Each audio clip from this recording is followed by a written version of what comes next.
हरि बोल। हम्म। हाँ प्रभु, पढ़िए। अनुवाद। जो कृष्ण भावना रूप में परमेश्वर से संबंधित नहीं है, उसकी न तो बुद्धि दिव्य होती है और न ही मन स्थिर होता है। जिसके बिना शांति की कोई संभावना नहीं है, शांति के बिना सुख हो भी कैसे सकता है।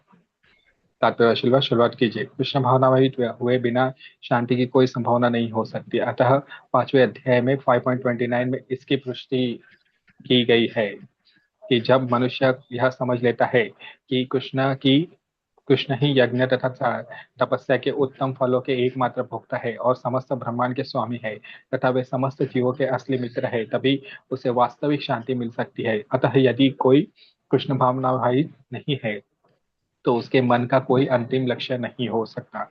मन की चंचलता का एकमात्र कारण अंतिम लक्ष्य का अभाव है। जब मनुष्य को यह पता चल जाता है कि कृष्ण ही भोक्ता है, स्वामी तथा सबके मित्र है, तो स्थिर चित होकर शांति का अनुभव किया जा सकता है। अतः जो कृष्ण से संबंध न रखकर कार्य में लगा रहता है, वह निश्चय ही सदा सुखी और अशांत रहेगा। भले ही वह जीवन में शांति तथा आध्यात्मिक उन्नति का कितना ही दिखावा क्यों न करे। कृष्ण भावना भाव स्वयं प्रकट होने वाली शांतिमय अवस्था है, जिसकी प्राप्ति कृष्ण के संबंध से ही हो सकती है। हरे कृष्ण प्रभु। हरे कृष्णा, धन्यवाद प्रभु। हम्म। तो जो कृष्ण भावनामृत में परमेश्वर से संबंधित नहीं है, उसकी न तो बुद्धि दिव्य होती है और न ही मन स्थिर होता है। जिसके बिना शांति की कोई संभावना नहीं है, शांति के बिना सुख हो भी कैसे सकता है। तो इसको समझने का प्रयास कीजिए प्रभु। देखिए, भगवान कहते हैं आगे चल के गीता में, ममैव अंश जीवलोके जीवभूत सनातन मनः षष्ठानि इंद्रियाणि प्रकृति स्थानी कर्षति। अर्थात हर जीव मेरा ही अंश है। अब जैसे मान लीजिए कोई व्यक्ति है, उसका घर है, उसका एक पूरा परिवार है, माता पिता है, सब भाई बहन है, बहुत बड़ा परिवार है। अब ये व्यक्ति घर से बाहर जाता है और घर का रास्ता भूल जाता है। अब इसकी पॉकेट में कुछ धन होगा, थोड़ा बहुत, इसके शरीर पे कुछ कपड़े होंगे, परंतु अब इसे घर का कोई मार्ग नहीं पता है। अब ये क्या करेगा? जब तक थोड़ा बहुत पैसा है, कुछ खरीद के खा सकता है, कुछ यहाँ वहां जा सकता है, परंतु जब पैसा समाप्त हो जाएगा तो ये कहाँ जाएगा? इसका आधार इसको तो पता ही नहीं है। अब इसको भीख मांगनी पड़ेगी, मजदूरी करनी पड़ेगी, कुछ करना पड़ेगा। और चाहे चाहे कैसे तैसे रह के ये अपना निर्वाह भी कर ले, ये व्यक्ति तो अशांति रहेगा, क्योंकि इसका तो सब कुछ छूट गया है। इसको याद ही नहीं आ रहा इसका घर कहाँ है। जैसे श्रील प्रभुपाद उदाहरण देते हैं कि जैसे कोई धनी व्यक्ति का पुत्र है, वो भूल गया है कि उसके पिता कौन है, और वो सड़क में बाहर भिखारियों की तरह रह रहा है, तो वो बहुत दुखी है, बहुत अशांत रहेगा।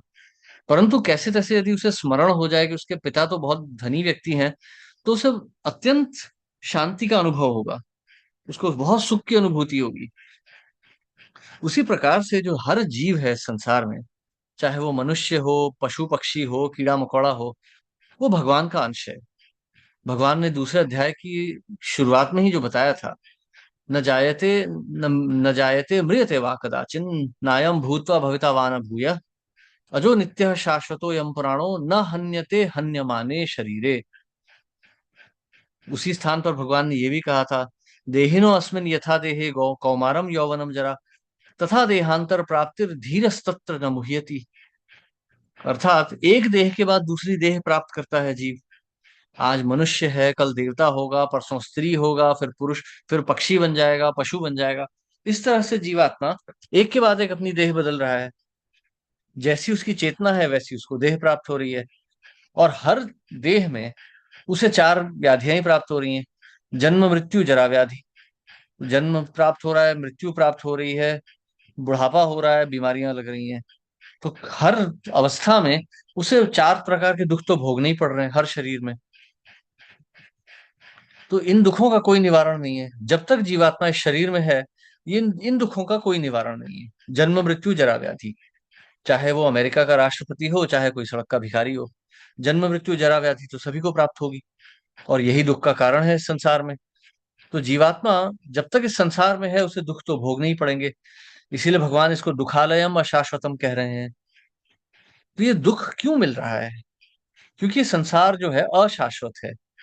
यहाँ पे शाश्वत कुछ नहीं है। परंतु इस संसार में फंसा जो जीवात्मा है वह तो शाश्वत है। इस संसार में हमें मृत्यु का भय होता है। अपनी मृत्यु का भय होता है, अपने स्वजनों अपने प्रियजनों की मृत्यु का भय होता है। वो क्यों होता है? क्योंकि हम जब आध्यात्मिक, हमारा जो शरीर है, जो हमारा आत्म है असली, उसमें तो हम नित्य हैं। भगवान ने बताया ही है, न हन्यते हन्यमाने शरीरे। इस शरीर का कोई शरीर की कोई हानि नहीं होती, शरीर की कभी मृत्यु, इस आत्मा की कभी मृत्यु नहीं होती। हालांकि शरीर की हो जाती है। तो क्योंकि आत्मा स्थायी है और शरीर अस्थायी है, इसीलिए शरीर के अस्थायी होने के कारण स्थायी आत्मा को भय की अनुभूति हो रही है। जो परमानेंट सोल है वो टेम्पररी बॉडी के अंदर भयभीत है, वो डरी हुई है, क्योंकि उसकी अवस्था नहीं है। यदि कोई कल आपका दरवाजा खोले, घर से खींच के बाहर निकाल दे और बोले कि अभी निकल जाओ यहाँ से, तो आपको बहुत भय होगा कि भाई मेरा घर है, यहाँ मेरा सामान है, मैं मेरा स्थान है, ये सब इसने मुझे ऐसे ही निकाल दिया। यही मृत्यु होती है। और इसी मृत्यु के कारण हर जीव इस संसार में अशांत है। तो इस अशांति से बचने का क्या प्रावधान है? इस अशांति से बचने का हल क्या है? वो ये है हम अपनी अवस्था को जान लें। जैसे धनी व्यक्ति का पुत्र जो जो भिखारी बन के रह रहा है सड़क में, यदि उसकी स्मृति वापस लौट आए कि हाँ मैं तो धनी पिता का पुत्र हूं, तो उसे शांति प्राप्त होगी, उसे सुख की अनुभूति होगी। तो उसी प्रकार से यदि जीवात्मा को यह समझ में आ जाए कि वो भगवान का अंश है, तो उसे उसकी बुद्धि स्थिर हो जाएगी, स्थायी हो जाएगी। अभी मैं सोच रहा हूँ कि मैं पुरुष हूँ, मैं भारतीय हूँ, मैं इंजीनियर हूँ, मैं ये हूँ, मैं वो हूँ, हम सब ये सोच रहे हैं। परंतु 50 वर्ष पहले तो मैं ये सब नहीं था, और 50 वर्ष बाद भी ये सब नहीं होगा। मैं नहीं जानता मैं कहाँ से आया था और मैं कहाँ जाने वाला हूँ। तो इसीलिए भय है। ये अस्थाई शरीर में मैं अपनी जो है एक पहचान बना के बैठ गया हूँ। इसीलिए मैं अशांत हूँ, क्योंकि ये पहचान तो बदल रही है धीरे धीरे। 20 साल की आयु तक तो आपको पता नहीं है पढ़ाई क्या करेंगे। 18 19 जब बोर्ड दे रहे होते हैं, किसी को पता नहीं क्या मिलने वाला है। तो मन में भय और अशांति रहती है। उसी प्रकार से 50 60 की आयु में फिर सेवानिवृत्ति हो जाती है, रिटायरमेंट हो जाता है। फिर हमारे पास काम नहीं होता है, फिर परेशानी होती है। मैं तो 20 30 साल ये था, डॉक्टर था, इंजीनियर था, अब नहीं हूं। इसी प्रकार से हम हमेशा अशांत रहते हैं। और अंत में जब मृत्यु आती है तब तो सभी कुछ छूट जाता है। परिवार, स्वजन, समाज, भक्त, हमारे धन संपत्ति, यहाँ शरीर भी छूट जाता है। तो हमारी तो सारी की सारी जो हमारी जो एक पहचान है वो तो वहीं की वहीं समाप्त हो जाती है। इसलिए हम इस भय के कारण हम हमेशा अशांत रहते हैं। बचपन से लेके अब तक भी हमने सब चीजें खो दी हैं, नई चीजें पाई हैं। हमारी अवस्था हमेशा बदलती रही है, और ये बदलाव के कारण हमेशा मन अशांत रहता है। कभी सुख कभी दुख। भगवान कहते ही हैं गीता की शुरुआत में, मात्रा स्पर्शस्तु कौन्तेय शीतोष्ण सुख दुखदा आगमापायिनो नित्यास्ताम स्थितिक्षस्व भारत। अर्थात कि संसार के स्पर्श में आने के कारण ही सुख दुख गर्मी सर्दी इनकी अनुभूति हो रही है, और इसके कारण मन अशांत हो रहा है। तो हे अर्जुन, इन सबको सहना सीख लो। भगवान अर्जुन से यही कह रहे हैं कि ये जो सुख दुख आ रहा है, सुख आया है तो दुख आएगा, दुख आया है तो सुख आएगा। गर्मी है आज तो कल सर्दी हो जाएगी, आज सर्दी है तो कल गर्मी होगी। अवस्था तो भौतिक प्रकृति की बदलती ही रहेगी हर समय। तो हे अर्जुन, इनको सहना सीखो। यम ही न व्यवच्छन्ते ते पुरुषम पुरुषर्षभ सम दुखम सुख धीरम सो अमृतत्वाय कल्पते। अर्थात जो व्यक्ति इस प्रकार से सुख दुख की जो श्रृंखला है इसको सहना सीख लेता है, वह मुक्ति का भागीदार बनता है। वो मुक्ति प्राप्त करने योग्य बन जाता है। भगवान ने यही कहा गीता की शुरुआत में, जब उन्होंने उपदेश शुरू किया गीता के। अर्थात जो व्यक्ति संसार के आने वाले जो हलचल है, संसार के बदलाव को जो सह लेता है, वो व्यक्ति मुक्ति प्राप्त करने योग्य बन जाता है। तो ये हलचल सहने की बुद्धि कहाँ से आती है? वह आती है दिव्य ज्ञान से। अर्थात जब हम जान जाते हैं कि हम जीवात्मा हैं, हम भगवान का अंश हैं, संसार का अंश नहीं है, तो मन शांत हो जाता है। तो इस प्रकार से जो व्यक्ति भगवान का चिंतन करता है, भगवान का स्मरण करता है, जो अपने सब कार्य जो होते हैं भगवान को अर्पण कर देता है, ऐसा व्यक्ति हम नित्य शांति को प्राप्त होता है, ना कि ऐसा व्यक्ति जो इस संसार को भोगने का प्रयास कर रहा है।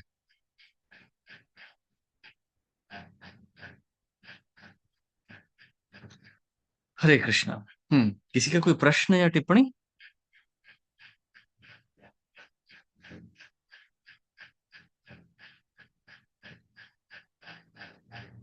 ठीक है, तो हम आगे बढ़ते हैं। श्लोक 67।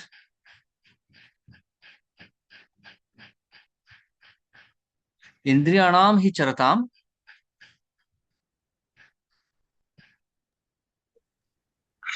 इंद्रियाण हि चरताम इंद्रियाणा हि चरता यन्मनो नुविधीयते यन्मनो यन्मनो विधीयते विधीयते तदस्य हरति प्रज्ञाम तदस्य तदस्य हरति हरति प्रज्ञा प्रज्ञाम्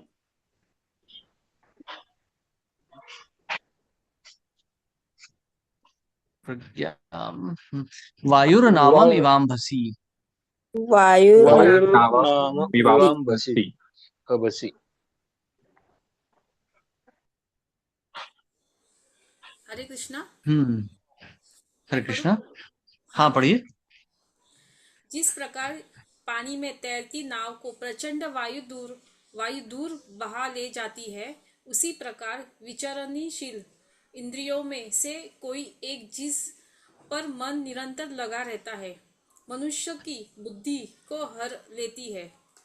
तात्पर्य से प्रभुपाद द्वारा, यदि समस्त इंद्रियां भगवान की सेवा में न लगी रहे और यदि इनमें से एक भी अपनी तृप्ति में लगी रहती है, तो वह भक्त को दिव्य प्रगति पथ से विपथ कर सकती है। जैसा कि महाराज अम्बरीश के जीवन में बताया गया है, समस्त इंद्रियों को कृष्ण भावनामृत में लगा रहना चाहिए, क्योंकि मन को वश में करने की यही सही एवं सरल विधि है। हरे कृष्णा प्रभु जी, दंडवत प्रणाम। हरे कृष्णा। धन्यवाद। हम्म। तो देखिए, हम्म हमने पहले भी देखा है, मतलब श्लोक में हमने 59 में देखा था, ध्यायतो विषयान पुंसः संगस्तेषु पजायते, संगात संजायते कामा, कामात क्रोधो भिजायते। अर्थात जब हम विषय वस्तु पर ध्यान केंद्रित करते हैं, किसी भी विषय वस्तु पर, तो आसक्ति उत्पन्न हो जाती है, और आसक्ति से वासना उत्पन्न होती है। इसको कैसे समझा जाए? तो जैसे एक एक स्त्री होती है, एक युवती होती है, उसकी विवाह की बात होती है, उसे कोई नवयुवक मिलता है, तो उसकी तरफ देखती है, उसे लगता है अरे ये तो अच्छा है। वैसे ही कोई युवक जब किसी युवती को देखता है, अरे ये तो बहुत सुंदर है। अब वो जो देख रहा है, अभी जब उसने नहीं देखा था, तब तक तो उसके मन में कोई अनुभूति नहीं थी। अब उसने स्त्री को देखा, तो उसके मन में आकर्षण उत्पन्न हो गया। अब यदि इस आकर्षण को वो देखते हुए कहीं और चला जाए, तो यह आकर्षण समाप्त हो जाएगा। परंतु इस आकर्षण पे यदि वो अपना ध्यान लगाए, तो धीरे धीरे आसक्ति बन जाएगी। यह आसक्ति धीरे धीरे जो है, अटैचमेंट, मतलब जिसे कहते हैं आसक्ति, अटैचमेंट, यह आसक्ति धीरे धीरे जो है आगे चल के वासना बन जाती है। अरे ये स्त्री तो बहुत ही सुंदर है, इससे मुझे प्रेम हो गया है। अब ये जो वासना बन गई है, यदि ये वासना की पूर्ति ना हो, तो ये क्रोध बन जाती है। वासना क्रोध का ही कारण बनती है कि अरे ये युवती इतनी सुंदर है, मुझे क्यों ना कह रही है। तो फिर गुस्सा हो जाते हैं हम, डिप्रेशन आ जाता है, गुस्सा आ जाता है। इस प्रकार से जो ये जो श्रृंखला बनी है, वासना की, क्रोध की, ये शुरू कहाँ से हुई है? ये शुरू तो ध्यान से ही हुई। ध्यायतो विषयान पुंसा, उस पुरुष ने स्त्री की तरफ देखा, वहीं से आसक्ति उत्पन्न हुई ना। अब ये जो दृष्टि है, ये तो एक ये हुआ, मतलब एक वो हुआ अपना, एक इंद्री हुई। इसी प्रकार से हमारी जिह्वा है, हमारी जीभ है, हमारी त्वचा है, हमारे कान है, हमारी नाक है, ये सब आसक्तियों के द्वार हैं। तो किसी भी एक इंद्री को यदि विषय वस्तु मिल जाए तो आसक्ति और वासना बनने में ज्यादा समय नहीं लगता, और इस प्रकार से व्यक्ति का नाश हो जाता है। जैसे शूर्पणखा जब दंडकारण्य में विचरण कर रही थी, वो यहां वहां घूम रही थी, उसने राम और लक्ष्मण को देखा। अब यदि शूर्पणखा ने राम लक्ष्मण को नहीं देखा होता तो पूरा ये रामायण का युद्ध ही नहीं होता। शूर्पणखा की वासना के कारण पूरे राक्षस वंश का नाश हो गया।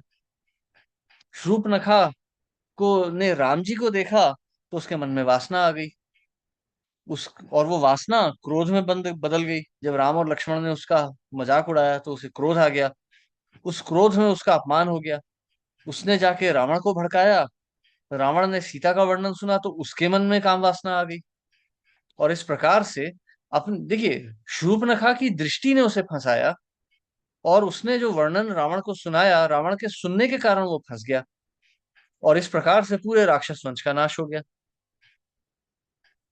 तो इस प्रकार से यदि हम उदाहरण देखें अपने शास्त्रों से ही, तो कैसे हम देख पाते हैं कि कैसे एक इंद्री पूरे विनाश का कारण बन जाती है। परंतु इसी के विपरीत हम उदाहरण देखते हैं महाराज अम्बरीश का, जिन्होंने अपने सारी इंद्रियों को भगवान की सेवा में लगा दिया।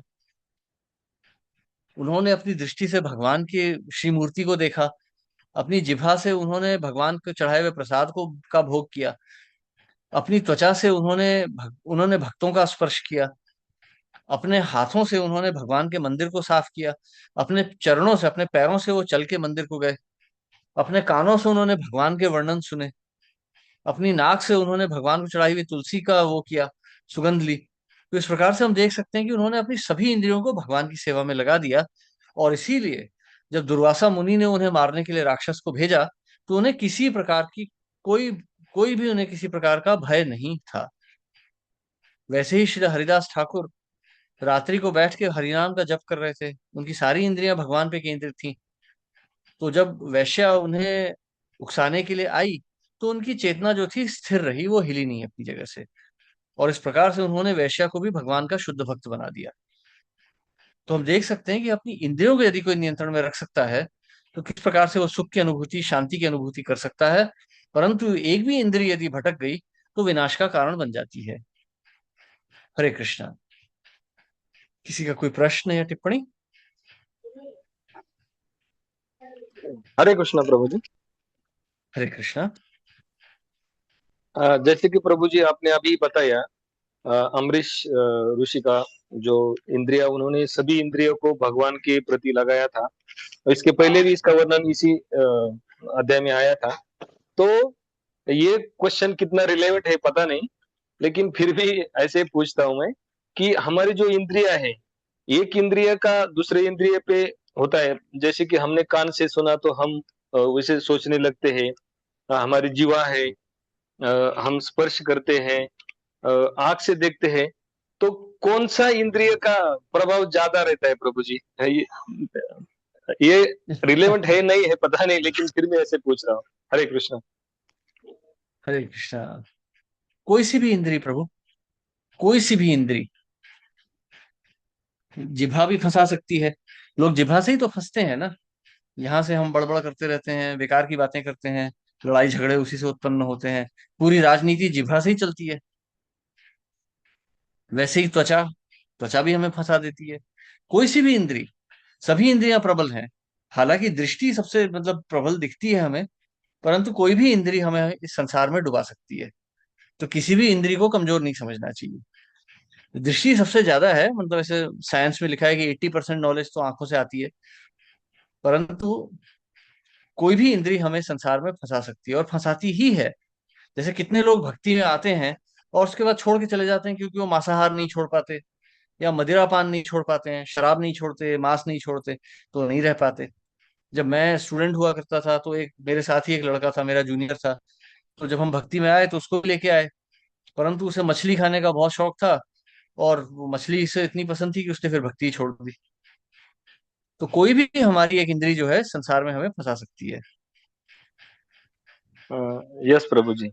कभी कभी क्या होता है प्रभु जी, हम ऐसे फोन पे एक प्रवचन सुनते हैं, और कहीं एक छोटा सा क्लिप होता है, जैसे कि अभी इधर गौरांग दास प्रभु जी का लेक्चर हुआ था, उनका कुछ क्लिप सुनते हैं। तो उस क्लिप के दौरान अगर फोन में दूसरा कोई क्लिप आता है तो हम क्या होते हैं, ये छोड़ के उधर भटक जाते हैं। हम वैसे जाना नहीं चाहते, उससे रिलेटेड ही आता है, लेकिन ऐसा अगर कोई एक आधा आता है तो हम ये छोड़ के ऐसे थोड़े से डाइवर्ट हो जाते हैं, वो भी देखने लगते हैं। ऐसा होता है प्रभु जी। हरे कृष्ण। हाँ हाँ हाँ हाँ। कहीं कहीं भी प्रभु, कोई सी भी इंद्री किसी भी दिशा में हमें घसीट के ले जाती है। आज तो हम दृष्टि की बात कर रहे हैं। आज हाँ। फिल्मी गाने, फिल्मी डायलॉग तो रेडियो से ही आते थे, तो कान फंसाता था सबकी, मतलब यही कान ही ने सबको फंसाया था।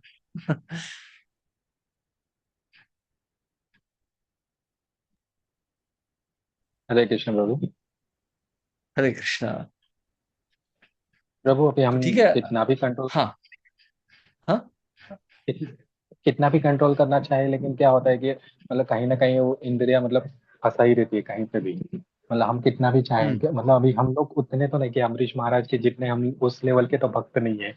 हम तो सिर्फ कलयुग हम्म में है, तो कलयुग में चारों तरफ हम लोग को वही चीजें दिखती है जो हम लोग को फंसाने के लिए हो। तो इस बारे में आप हम्म। क्या करेंगे? देखिए प्रभु, क्या है ना कि आ,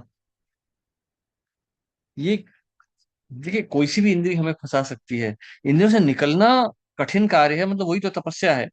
जो बड़े बड़े ऋषि मुनि जो हम सुनते हैं, जिनके बारे में वशिष्ठ हो गए, विश्वामित्र हो गए, अगस्त्य हो गए, ये बड़े बड़े मुनियों ने तपस्या तो इसीलिए की है, इंद्रियों को निग्रह करने के लिए, इंद्रियों को संयम में लाने के लिए। तो इतना आसान काम नहीं है। इसीलिए कलयुग में हरि नाम का संकीर्तन दिया जाता है। हरेर नाम हरेर नाम एव केवलम, कलो नास्त्यव नास्त्यव नास्त्यव गतिर अन्यथा। अर्थात इस कलयुग में केवल हरि नाम का उच्चारण।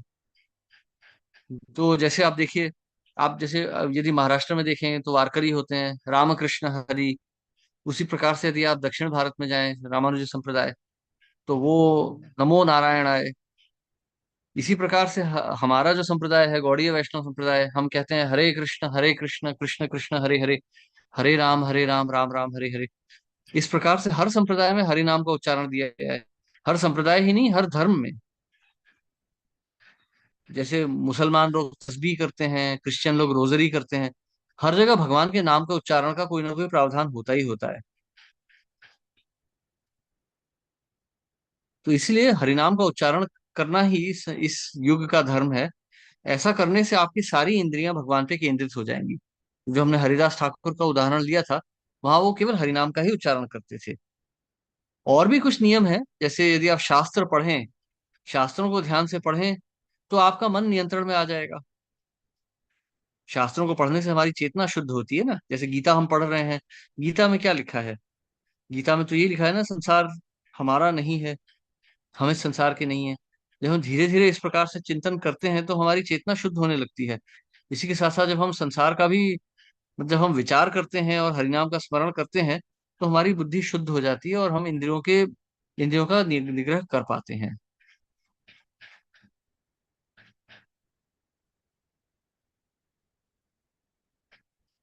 ठीक है प्रभु। यस प्रभु। मतलब जितना हो सके उतना आप भगवान में अपने का मन को लगा करें। हाँ, जितना ज्यादा मन को लगा सके भगवान में, क्योंकि ये मन बहुत डरावनी चीज है। वही वो जैसे प्रभु जी ने बताया था ना कि मतलब अभी वो कोई रील्स देख रहे हैं, मोबाइल में कोई रील्स आ गया तो वो उसमें फिर घुस जाते हैं, या फिर कोई गाना गुनगुनाते हैं तो मतलब वो गाना ही मतलब किसी कहीं से सुन लिया तो वो वही फिर चलते रहता है। मतलब ऐसा भक्ति में कुछ नहीं होता है। हाँ, ये तो, और प्रभु ये जो संस्कार बन गए हैं ना, ये तो बहुत सालों तक रहने वाले हैं। मतलब हम नहीं जानते मृत्यु के समय क्या याद आने वाला है। इसीलिए इन संस्कारों को शुद्ध करना बहुत आवश्यक होता है। जैसे जैसे हम मतलब भगवत गीता में ही आएगा ना आगे चल के कि यम यम वापि स्मरण भावम त्यजत अंते कलेवरम, तम तम एवैति कौन्तेय सदा तद भाव भाविता। अर्थात जो भावना हमारे मन में होगी इस शरीर को छोड़ते समय, वही भावना हमें दूसरे शरीर में ले जाएगी। महाराज पुरंजन की भावना अपनी पत्नी पर थी, तो जब उनकी मृत्यु हुई तो उन्हें अगला जन्म स्त्री के शरीर में प्राप्त हुआ। महाराज भरत ने जब शरीर छोड़ा तो उनके मन में हिरण का शिशु था। तो जब हिरण था तो इसलिए उन्हें अगला जन्म हिरण का प्राप्त हुआ। इसलिए श्रील प्रभुपाद कहते हैं कि अपनी चेतना नित्य भगवान में लगाए रहिए। हरिनाम का स्मरण तो कहीं कर सकते हैं। हरे कृष्णा महामंत्र तो आप सड़क में चलते हुए भी जप कर सकते हैं। करते रहिए, कोई नहीं जानता मृत्यु कब आ जाएगी। कहीं गाड़ी ने ठोक दिया, कहीं हृदय गति रुक गई, कुछ ना कुछ हो जाता है, कभी भी कुछ हो सकता है। यदि मुंह से हरि का नाम निकल रहा है और हमारी मृत्यु हो गई तो हमें भगवत धाम की प्राप्ति होगी। इसीलिए अपने को सुरक्षित रखना है तो हरि नाम का स्मरण रोज करना चाहिए, हर समय करना चाहिए। तभी आपको गीता भी समझ में आएगी, तभी आपका जीवन भी सफल होगा।